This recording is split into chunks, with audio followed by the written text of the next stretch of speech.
इलाही तेरी मखलूक का अजब एक तमाशा देखा, झलकते जाम देखे समंदर को प्यासा देखा। ये क्या माजरा है अपनी तो समझ में नहीं आया, आदमी अपनी ही जस्तजू में उलझता देखा। जिनके हाथ थे खाली वो मसरूफ़ ज़िक्र देखे, हाथों में लिए तस्बीह अनमोल वज़ाइफ को भटकता देखा। अल्हम्दुलिल्लाह का मतलब तो समझ में आया, सिरातल मुस्तकीम पे लोगों को झगड़ता देखा।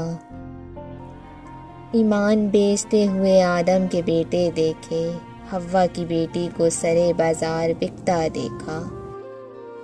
कैसी दुनिया के मकरो फरीब से समझौता कर लूं कि इन आँखों ने कितने जलते दियों को बुझता देखा।